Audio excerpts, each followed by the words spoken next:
നമുക്ക് ആദർശിന്റെയും നയനയുടെയും വരാൻ പോകുന്ന ആഴ്ചയിലെ നല്ലൊരു കഥ കേട്ടാലോ? അതിനു മുമ്പായിട്ട് ആദ്യമായി കാണുന്നവരുണ്ടെങ്കിൽ ചാനൽ ഇഷ്ടപ്പെട്ട ഒന്ന് സബ്സ്ക്രൈബ് ചെയ്യാൻ മറക്കരുത്. വീഡിയോ ഇഷ്ടപ്പെടുവാണെങ്കിൽ ലൈക്ക് ചെയ്യാനും നിങ്ങളുടെ വിലയേറിയ അഭിപ്രായങ്ങളൊക്കെ രേഖപ്പെടുത്താനും മറക്കരുത് കേട്ടോ. അങ്ങനെ നമ്മൾ കാണുന്ന ഇത്രയും നാള് കണ്ട കാഴ്ചകളൊന്നും അല്ല അനന്തപുരിയില്. ശത്രുക്കൾ അങ്ങനെ വിജയം നേടുന്നുണ്ട് അനന്തപുരിക്കെതിരെയായിട്ട്. ആദർശം നയനയും മുത്തശ്ശനും മുത്തശ്ശിയൊക്കെ വല്ലാത്തൊരു പ്രതിസന്ധിയിലേക്ക് കടന്നു പോവാണ്.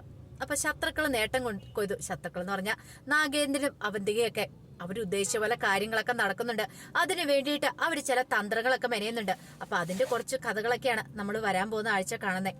കഴിഞ്ഞ ദിവസം നമ്മൾ കണ്ടു ഒടുവില് അനന്തപുരിയിലേക്ക് കനക വരുന്നുണ്ട്. അപ്പൊ കനകയില് ചില ലക്ഷ്യങ്ങളൊക്കെ ഉണ്ടായിരുന്നു. നവ്യയെ കാര്യങ്ങളൊക്കെ ഒന്ന് പറഞ്ഞ് മനസ്സിലാക്കണം. പക്ഷെ നവ്യയാണെങ്കിലോ അമ്പിനും വില്ലിനും അടുക്കാൻ തയ്യാറായില്ല. ആരൊക്കെ എന്തൊക്കെ പറഞ്ഞാലും താൻ പരസ്യത്തിൽ അഭിനയിക്കും എന്ന് ഒരുറച്ച തീരുമാനത്തിലായിരുന്നു നവ്യ. ഒടുവില് കനയ്ക്ക് നല്ല ദേഷ്യമായി. അഭിയും ജലജയൊക്കെ ചേർന്നിട്ടാണ് നവ്യ ഇങ്ങനെ പിരികേറ്റി വിടുന്നതെന്നുള്ള കാര്യം മനസ്സിലായി. ചൂട് കുടിപ്പിക്കുന്നേ.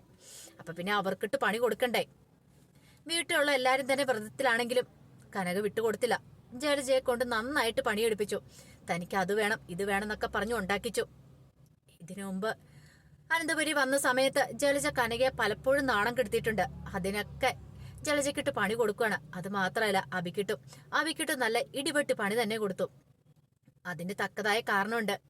അബി കാരണമാണ് ഈ പ്രശ്നങ്ങളൊക്കെ ഉണ്ടായിരിക്കുന്നത്. അപ്പൊ പിന്നെ അബിനെ വെറുതെ വിടാൻ പറ്റുമോ? ഒരു കാരണവശാലും വെറുതെ വിടാൻ പറ്റില്ല. അബിക്കിട്ടും നല്ല പണി തന്നെ കൊടുക്കുന്നുണ്ട്. അതൊക്കെ കണ്ടുകഴിഞ്ഞപ്പോ നവിക്ക് സഹിച്ചില്ല. നവി ഇതിന്റെ പേരില് കനകയായിട്ട് വഴക്കുണ്ടാക്കുന്നുണ്ട്. അമ്മ എന്തിനാ ഇവിടെ വന്നിട്ട് എന്റെ അമ്മായിമ്മയെ കൊണ്ട് ജോലി അയക്കുന്നേ? അമ്മയ്ക്ക് ഇവിടെ വന്നിട്ട് ഇതൊക്കെ ചെയ്യിക്കേണ്ട കാര്യമുണ്ടോ? പക്ഷെ കനകയും വിട്ടുകൊടുത്തില്ല. അതെ, ഇവിടെ വന്നു കഴിയുമ്പോ ആഹാരമൊക്കെ ഉണ്ടാക്കി തരേണ്ട ഇവിടെയുള്ളവരുടെ ജോലിയല്ലേ, പിന്നെ ബാക്കിയുള്ളതെല്ലാം വ്രതത്തിലല്ലേ എന്നൊക്കെ ചോദിച്ചു. നബി പറഞ്ഞു, അയാൾക്ക് വേണ്ടിയിട്ടല്ലേ, ഒരിക്കലും അയാൾ ജയിക്കാനൊന്നും പോകുന്നില്ല എന്ന് പറഞ്ഞു. പിന്നീട് ഒരു ദിവസം നിന്നിട്ടാണ് കനക അങ്ങോട്ട് പോന്നേ. അങ്ങനെ പിറ്റേ ദിവസമാണ് അമേരിക്കക്കാരുടെ ഡീലും കാര്യങ്ങളും ഒക്കെ. ഈ സമയത്ത് നാഗേന്ദ്രൻ ചില പ്ലാനുകളൊക്കെ നടത്തിയിട്ടുണ്ടായിരുന്നു. അയാളുടെ മനസ്സിൽ ചില ഐഡിയകളൊക്കെ ഉണ്ടായിരുന്നു. അവന്തേക്ക് നല്ല ടെൻഷനുണ്ട് അച്ഛൻ എന്തായിരിക്കും ചെയ്യാൻ പോകുന്നതെന്ന്. അങ്ങനെ പെട്ടെന്നൊന്നും ആദർശനെ തോൽപ്പിക്കാൻ പറ്റില്ല. കാരണം അനന്തപുരിക്കാർ അത്ര ശക്തരാന്നുള്ള കാര്യം അവർക്ക് നന്നായിട്ടറിയാം. അനന്തപുരി പാരമ്പര്യം ഉള്ള ജ്വല്ലറിയാണ്. പക്ഷെ അവരുടേതായ രീതിയിലുള്ള ആഭരണങ്ങളാണ്. അപ്പൊ അതിനെ വെല്ലാനായിട്ട് ഈ ഏൺ ജ്വല്ലറിക്കൊന്നും അത്ര പെട്ടെന്നൊന്നും പറ്റില്ല. ഈ ഡീൽ അവർക്ക് കിട്ടുമെന്ന് ഉറപ്പാ. അപ്പൊ വേറെ തന്ത്രങ്ങൾ പ്രയോഗിച്ചാലോ ആദർശനെ വീഴിക്കാൻ പറ്റുള്ളൂന്നറിയാം. അപ്പൊ അവിടെ ജയിക്കാൻ വേണ്ടുന്ന എല്ലാ കാര്യങ്ങളും മൂർത്തി മുത്തശ്ശൻ ഓൾറെഡി ചെയ്തു വെച്ചിട്ടുണ്ടായിരുന്നു. ആദർശൻ അവിടെ പോയി പ്രസന്റ് ചെയ്താൽ മാത്രം മതിയായിരുന്നു. അതൊക്കെ നാഗേന്ദ്രൻ നന്നായിട്ട് മനസ്സിലാക്കിയിട്ടുണ്ട്. അപ്പൊ ആദർശ് അങ്ങോട്ടേക്ക് പോവാൻ പാടില്ല. ആ ഡീല് നടക്കുന്ന സ്ഥലത്തേക്ക് പോവാൻ പാടില്ല. അതിനു വേണ്ടിയിട്ടുള്ള തന്ത്രങ്ങളാ നാഗേന്ദ്രൻ ചെയ്യുന്നേ. അങ്ങനെ നാഗേന്ദ്രൻ എന്ത് ചെയ്തു, PR സ്വാധീനിച്ചു. അപ്പം അവിടുത്തെ PR ആദർശിന്റെ കാര്യങ്ങളൊക്കെ നോക്കാനായിട്ട് ഒരു PR ഏൽപ്പിച്ചിട്ടുണ്ടായിരുന്നു. അങ്ങനെ PR സ്വാധീനിച്ച് കുറച്ച് കാര്യങ്ങളൊക്കെ PR ഏൽപ്പിക്കുകയാണ്. പൈസ കൂടുതൽ കിട്ടിയിട്ടുണ്ടെങ്കിൽ പിന്നെ ആരാ ചെയ്യാതിരിക്കുന്നേ. ഒടുവില് അവൾ ആ കൃത്യം ചെയ്യാന്ന് പറഞ്ഞു. ആദർശിന് കുടിക്കാൻ കൊണ്ടേ കൊടുത്ത ജ്യൂസിനകത്ത് അവള് കൂടുതലും ഉറക്കുഗുളിക കലർത്തി. കാരണം അങ്ങനെ ഉറക്കുഗുളിക കഴിച്ചിട്ടുണ്ടെങ്കിൽ ഒരു പരിധി കഴിഞ്ഞിട്ടുണ്ടെങ്കിൽ പിന്നെ നന്നായിട്ട് അങ്ങ് ഉറങ്ങിപ്പോ. എഴുന്നേക്കത്തില്ല പെട്ടെന്നൊന്നും. ഈ ഡീല് കഴിഞ്ഞതിന് ശേഷം മാത്രമേ അവൻ എഴുന്നേക്കാൻ പാടുള്ളൂ. അതായിരുന്നു ഉദ്ദേശം. നാഗേന്ദ്രന് അവന്തിയെ വിളിച്ച് കാര്യങ്ങളൊക്കെ പറഞ്ഞു. മോള് വിഷമിക്കണ്ട, ചെയ്യേണ്ട കാര്യങ്ങളൊക്കെ ഞാൻ ചെയ്തിട്ടുണ്ടെന്ന് പറഞ്ഞു. അത് കേട്ടപ്പോൾ അവന്തിക്ക് സമാധാനമായി.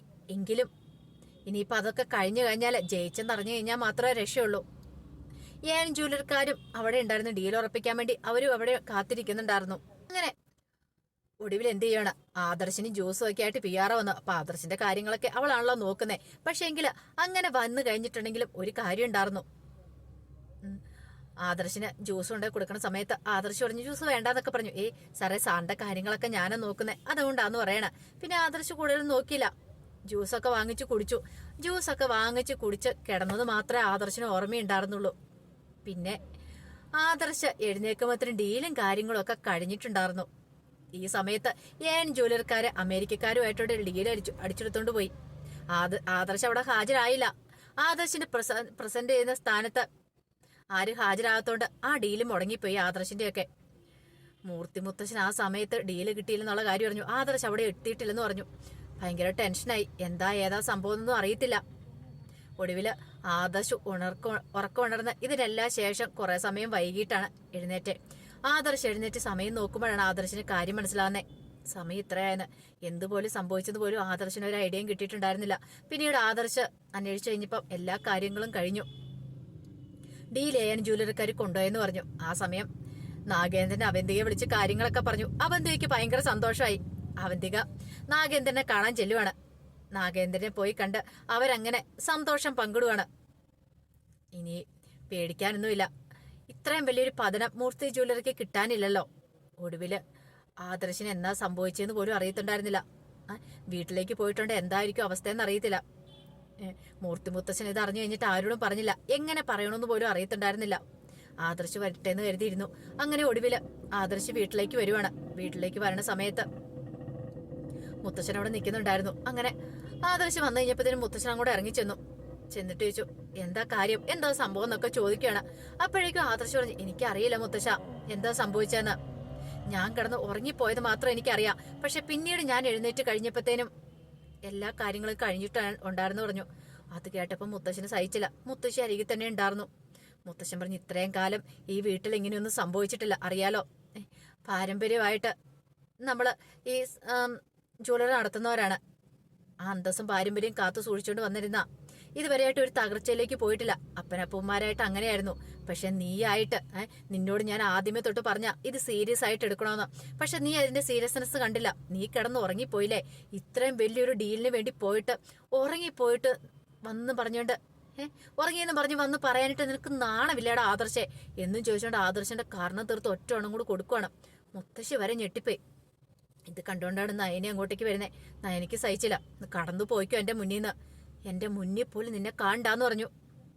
മുത്തശ്ശന്റെ ആക്രോശമൊക്കെ ഇട്ട് കഴിഞ്ഞപ്പോ ആദർശം പേടിച്ചു. ആദർശം പറഞ്ഞു, മുത്തശ്ശൻ ഞാൻ ഒരക്ഷരം പോലും മിണ്ടിയേക്കല്ലെന്ന് പറഞ്ഞു. പിന്നീടാണ് വീട്ടിലുള്ളവരെല്ലാം ഈ കാര്യം അറിയുന്നേ. എല്ലാവർക്കും വല്ലാത്തൊരു അന്താളിപ്പായിരുന്നു. ദേവേനിക്കൊക്കെ ഭയങ്കര സങ്കടം. ജയനും അജയനും ഒക്കെ പോലും എന്താന്ന് പോലും മനസ്സിലായില്ല. പിന്നീട് ആദർശനെ വന്ന് ചോദിക്കുന്നുണ്ട് ആദർശനോട് കാര്യങ്ങളൊക്കെ. അപ്പൊ ആദർശം പറഞ്ഞു, എനിക്കറിയില്ല അച്ഛാ എന്താ സംഭവിച്ചെന്ന്. എനിക്ക് എന്ത് ചെയ്യണമെന്ന് പോലും അറിയില്ല. ഞാന് ഉറങ്ങിയെന്നുള്ള ശരി തന്നെയാ, പക്ഷെ ഇത്ര ഞാനിങ്ങനെ ഇതിനു മുമ്പ് ഉറങ്ങിയിട്ടില്ല എന്ന് പറഞ്ഞു. ആ സമയം അജയൻ പറഞ്ഞു, അങ്ങനെയാണെങ്കിൽ ഇതിനകത്ത് എന്തെങ്കിലും ഒരു ചതി കാണുമല്ലോ എന്ന് പറയണം. പിന്നീട് ആദർശ് പറഞ്ഞു, ജ്യൂസ് കുടിച്ചത് മാത്രം എനിക്ക് ഓർമ്മയുണ്ട്. അങ്ങനെയാണെങ്കിൽ ആ ജ്യൂസിനകത്താണെങ്കിലും ആരെങ്കിലും എന്തെങ്കിലും കലക്കിയിട്ടുണ്ടോ എന്ന് അറിയത്തില്ലല്ലോ. ശത്രുക്കളായിരിക്കും ഇത് ചെയ്തേ. പക്ഷെ പറഞ്ഞിട്ട് കാര്യമില്ല. ശത്രുക്കൾ ചെയ്താലും ആര് ചെയ്താലും നഷ്ടപ്പെടാനുള്ളത് നഷ്ടപ്പെട്ടു. മൂർത്തി ജ്വല്ലറി ഗ്രാഫ് താഴേക്ക് പോന്നു. അതിനേക്കാൾ ഉപരി ഏൻ ജ്വല്ലറിക്കാരാണ് ആ ഡീല് ഉറപ്പിച്ചിരിക്കുന്നത്. അവരുടെ ഗ്രാഫ് അങ്ങോട്ട് ഉയർന്നു വന്നു. ഇതിൽ പരം ഒരു നാണക്കേട് വേറെ ഇല്ലാതാനും. പോരാത്തതിന് അനന്തപുരിയിരുന്ന നവ്യയല്ലേ ഇപ്പൊ അവർക്ക് വേണ്ടിയിട്ട് പരസ്യത്തിൽ അഭിനയിക്കാൻ പോകുന്നേ. പിന്നീട് ആദർശ് വിഷമിച്ചിരിക്കുന്ന സമയത്ത് നയനെ ആദർശിനെ സമാധാനിപ്പിച്ചു. ആദർശേട്ടൻ വിഷമിക്കണ്ട, ഇതിന്റെ പിന്നിൽ ആരെങ്കിലും ഉണ്ടെങ്കിൽ നമുക്കത് കണ്ടുപിടിക്കാന്ന് പറഞ്ഞു. ആദർശ് പറഞ്ഞു, എനിക്കറിയില്ല നയനെ, മനഃപൂർവ്വം ആരോ ഇത് ചെയ്തിരിക്കുന്ന നമ്മളെ തകർക്കാൻ വേണ്ടിയിട്ട്. നയനെ പറഞ്ഞു, ആദർശേട്ടൻ ഇങ്ങനെ സങ്കടപ്പെടല്ലേ. എങ്ങനെ സങ്കടപ്പെടാതിരിക്കും? ഇന്ന് വരെ മുത്തശ്ശൻ എന്നോട് ഇങ്ങനെ ദേഷ്യപ്പെട്ടിട്ടില്ല, ഒരിക്കൽ പോലും എന്നെ തല്ലിയിട്ടില്ല. ആദ്യമായിട്ടാണ്. അതൊക്കെ അറിഞ്ഞു കഴിഞ്ഞപ്പം അബിക്കും ജലജയ്ക്കും ഒന്ന് തുള്ളിച്ചാടാനാ തോന്നിയത്. എങ്ങനെ സന്തോഷിക്കാതിരിക്കും? അതുപോലെ സന്തോഷമായിരുന്നു നവ്യയ്ക്കും. അവരവരുടെ സന്തോഷം പങ്കുവയ്ക്കുന്നുണ്ട്. പിന്നീട് ഈ കാര്യങ്ങളൊക്കെ അറിഞ്ഞു കഴിഞ്ഞപ്പോ തന്നെ നന്ദൂരും ഭയങ്കര വിഷമായി. അനിയ കാര്യങ്ങളൊക്കെ നന്ദൂരോട് പറഞ്ഞിട്ടുണ്ടായിരുന്നു. ഒടുവില് എല്ലാം അറിഞ്ഞു കഴിഞ്ഞപ്പോ തന്നെ നന്ദു അനിയെ സമാധാനിപ്പിച്ചു. നീ വിഷമിക്കണ്ട അനി, ധൈര്യമായിട്ടിരിക്കുക. ആരാണെങ്കിലും ഇതിന്റെ പിന്നിലാണെങ്കിൽ നമുക്ക് കണ്ടുപിടിക്കാന്നൊക്കെ പറയണം. അങ്ങനെ അനിക്ക് ഉറപ്പ് കൊടുത്തു. നന്ദുവിന് ജോലിക്കൊക്കെ പോകാനായിട്ട് തുടങ്ങി. പക്ഷെ ഇതിന്റെ പിന്നിലുള്ള ആരാന്ന് കണ്ടുപിടിച്ചല്ലേ മതിയാവുള്ളൂ. അവിടെ വെച്ച് തനിക്ക് ജ്യൂസ് കൊണ്ടു തന്ന ആ പിയാറോ അവളെ തന്നെ ആദ്യം പൊക്കണം. അതായിരുന്നു ആദർശിന്റെ മനസ്സിലെ ഉദ്ദേശം. ഒടുവില് ആദർശ് ആ ലക്ഷ്യം കാണുന്നുണ്ട്. ആരാണ് ഇതിന്റെ പിന്നിടുന്ന കളി? ഏൻ ജ്വല്ലറിക്കാരാന്ന് മനസ്സിലായി. പക്ഷെ ഏൻ ജ്വല്ലറി ഡേവിഡ് അല്ല, ഇതിന്റെ പിന്നെ വേറെ ആരോ കളിക്കുന്നുണ്ടെന്ന് മനസ്സിലായി. എന്താണെങ്കിലും അധികം വൈകാതെ തന്നെ ആ സത്യങ്ങളൊക്കെ പുറത്തു വരിക തന്നെ ചെയ്യും. അധികം നാളെ അവന്റേക്കൊന്നും മറിഞ്ഞിരിക്കാൻ പറ്റില്ല. ഇതിന്റെ പേരില് ആദർശന് MD സ്ഥാനം നഷ്ടമാകുന്ന സ്ഥിതിഗതികൾ വരെ വന്നു. മുത്തശ്ശൻ പറഞ്ഞു, ഇനി നിനക്ക് MD സ്ഥാനത്ത് തുടരാനായിട്ടുള്ള അർഹതയില്ലാന്ന് പറഞ്ഞു. പക്ഷേങ്കില് ആ സ്ഥാനത്തേക്ക് അവന്തിക വരാനായിട്ടാണ് അവന്തിക ആഗ്രഹിച്ചിരുന്നത്. തനിക്ക് അവിടെ കയറണം, ഒരു ദിവസം അവിടെ കയറിയിരിക്കണം, അങ്ങനെ ഒരു ചിന്തയൊക്കെ ഉണ്ടായിരുന്നു. പക്ഷെ അതിനു മുമ്പ് സത്യങ്ങളൊക്കെ തിരിച്ചറിയുന്നുണ്ട് മുത്തശ്ശനൊക്കെ. എന്നുള്ള ഉദ്ദേശങ്ങളൊന്നും നടക്കുന്നില്ല.